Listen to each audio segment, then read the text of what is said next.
आज का दंगल इस देश में तीसरे चरण में 7 तारीख को एक तरफ वोटिंग होगी तो दूसरी तरफ आरक्षण को लेकर संग्राम मचा हुआ है। कांग्रेस और भारतीय जनता पार्टी के एक दूसरे पर अपने गंभीर आरोप हैं। आपको बताते चले 7 तारीख को तीसरे चरण के लिए वोटिंग होगी। 2 चरणों का मतदान संपन्न हो चला है, लेकिन जैसे जैसे अगले चरण के लिए तारीखें आगे की ओर बढ़ रही हैं, एक दूसरे पर नए सिरे से आरोप मढ़ने के कवायद भी पार्टियों के भीतर शुरू की जा चुकी है। इसी कड़ी में कांग्रेस पार्टी की ओर से गृह मंत्री अमित शाह का काट छांट कर आरक्षण को लेकर एक वीडियो वायरल किया गया, जिसको लेकर दिल्ली में मामला भी दर्ज हो चुका है। तो वहीं तेलंगाना के सीएम को भी समन देने के लिए दिल्ली पुलिस पहुंच चुकी है, क्योंकि सोशल मीडिया पर इसको जबरदस्त तरीके से वायरल किया जा रहा था, जो पूरी तरह से गलत है, जैसा कि भारतीय जनता पार्टी की ओर से दावा किया गया है।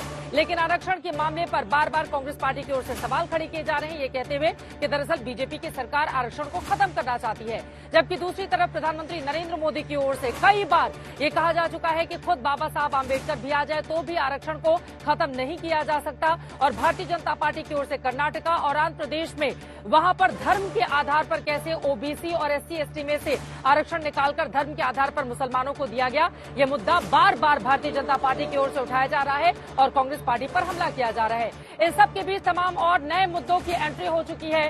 पक्ष और विपक्ष के मेहमानों के साथ हम यहाँ पर चर्चा करने वाले हैं। एक तो सोशल मीडिया के इस जमाने में बहुत ज्यादा जरूरी हो जाता है कि जो लोग भी अपने वीडियो को डालें वो इस बात को पूरी तरह से सुनिश्चित कर लें कि ये सही है या फिर नहीं है, और अगर कोई भी गलत वीडियो को काट छाट कर प्रसारित करता है तो क्या वक्त आ चला है जब चुनाव आयोग की ओर से इसका संज्ञान लेते हुए कड़ी और बड़ी कार्रवाई की जानी चाहिए, ताकि ये मामला नजीर बने। आरक्षण के मामले को पुरानी न जाने कब के बयानों को आधार बनाकर कांग्रेस पार्टी की ओर से बीजेपी पर ये जो सवाल दागे जा रहे हैं वो क्या सिर्फ और सिर्फ चुनावों के मद्देनजर ही हैं। वहीं दूसरी तरफ अगर बीजेपी की ओर से कर्नाटका और आंध्र प्रदेश में धर्म के आधार पर आरक्षण की बात की जा रही है तो क्या वो सिर्फ सियासी महज है। पक्ष विपक्ष के तमाम मेहमानों के साथ इसी मुद्दे को लेकर हम चर्चा करने वाले हैं। इसके पहले कि आगे बढ़े, आज दिन भर इस मसले को लेकर किस तरह की कवायद रही है उसको बताती हुई हमारी ये रिपोर्ट देखिए।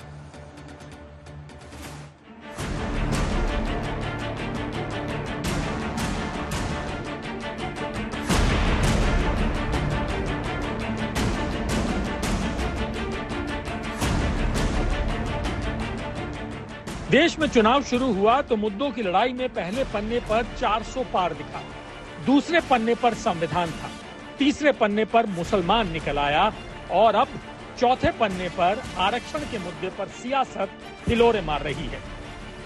सियासत भी ऐसी कि केंद्रीय गृह मंत्री के बयान का ही फर्जी वीडियो सोशल मीडिया में घुमाया जाने लगा। चुनावी नुकसान की आशंका में बीजेपी परेशान हुई तो पीएम मोदी को भी बोलना पड़ा। जो लोग चुनाव हार चुके हैं, मैदान खो चुके हैं, ये लोग इन दिनों टेक्नोलॉजी का उपयोग करके फेक वीडियो बना रहे हैं। आर्टिफिशियल इंटेलिजेंस का दुरुपयोग करते हुए मेरी आवाज में ऐसी भद्दी चीजें आजकल सोशल मीडिया में डाल रहे हैं कि बहुत बड़ा खतरा पैदा हो रहा है। और इसलिए मेरी देशवासियों की अपील है कि कोई भी फेक वीडियो आपको नजर आए, आप पुलिस को जानकारी दो, हमारी पार्टी को जानकारी दो, कानूनी लोगों पर कार्रवाई होगी और उनको सबक सिखाया जाएगा। दरअसल बीजेपी और कांग्रेस के बीच सियासी जंग इस मुद्दे पर शुरू हुई कि कौन सा दल देश के संविधान को बदलना चाहता है। कांग्रेस ने संविधान पर खतरे के आरोप लगाने शुरू किए तो बीजेपी ने पलटवार में आरक्षण के नाम पर संविधान से खिलवाड़ करने और तुष्टीकरण का डबल अटैक किया। कर्नाटका में कांग्रेस ने संविधान बदलने, SC/ST OBC का हक छीनने का अभियान शुरू किया है। हमारा संविधान धर्म के आधार पर रिजर्वेशन की बात नकारता है। इन्होंने पहले भी अपने मैनिफेस्टो में धर्म के आधार पर रिजर्वेशन देने के लिए कानून बनाने की बात कही। बीजेपी की ओर से हो रहे इन्हीं पलटवारों के मुकाबले कांग्रेस के समर्थकों ने सोशल मीडिया पर एक वीडियो फैलाना शुरू किया।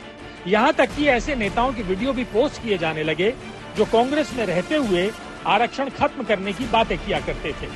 आखिरकार संघ को भी आरक्षण पर अपना रुख साफ करना पड़ा। जब से आरक्षण आया है संविधान सम्मत सारे आरक्षण को संघ पूर्ण समर्थन देता है और संघ ये कहता है कि आरक्षण जिनके लिए है उनको जब तक आवश्यक लगेगा या सामाजिक कारणों से दिया गया है वो भेदभाव जब तक है तब तक ये आरक्षण जारी रहना चाहिए। अरे इन्होंने ही पहले स्टेटमेंट दिया था कि रिजर्वेशन के खिलाफ है। जो भी रिजर्वेशन के खिलाफ है सारे के सारे इनकी पार्टी में जा रहे हैं। जो भी रिजर्वेशन के कॉन्स्टिट्यूशन के खिलाफ है सारों को ये ले रहे हैं। कर्नाटक में उनकी सरकार आई 4% माइनॉरिटी आरक्षण किया, किसका कटा? ओबीसी का कटा। आंध्र प्रदेश में उनकी सरकार आई, वहां पर भी 5% माइनॉरिटी आरक्षण किया, किसका कटा? एससी, एसटी, ओबीसी का कटा। कांग्रेस पार्टी के घोषणा पत्र के हवाले से बीजेपी अब आरोप लगा रही है कि कांग्रेस सत्ता में आई तो देश भर के एससी, एसटी, ओबीसी के आरक्षण काटकर तुष्टीकरण के लिए मुसलमानों को धर्म के नाम पर आरक्षण दिया जाएगा।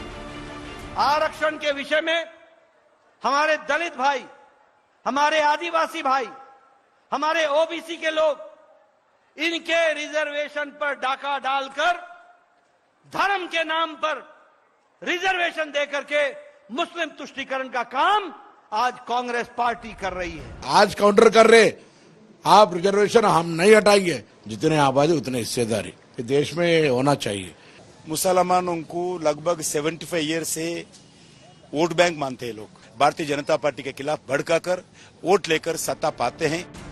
चुनाव के तीसरे चरण से पहले इस पूरी चुनावी सियासत के पीछे का एक छोटा सा सच ये भी है कि इस बार तीसरे चरण में 7 मई को जिन 94 सीटों पर मतदान होना है उनमें से 10 सीटें एससी और 10 एसटी वर्ग के लिए आरक्षित हैं।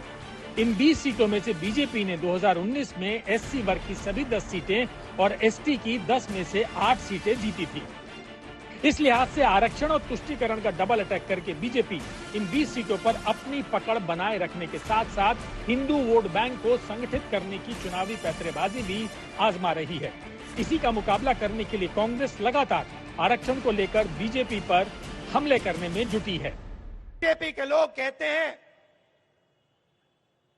हम आरक्षण को खत्म कर देंगे। जहां भी कमजोर लोगों को थोड़ा सा फायदा मिलता है, किसानों को थोड़ा सा फायदा मिलता है, मजदूरों को, छोटे व्यापारियों को थोड़ा सा फायदा मिलता है, वहां ये लोग उनका ध्यान चला जाता है, उसको बंद करने की कोशिश करते हैं।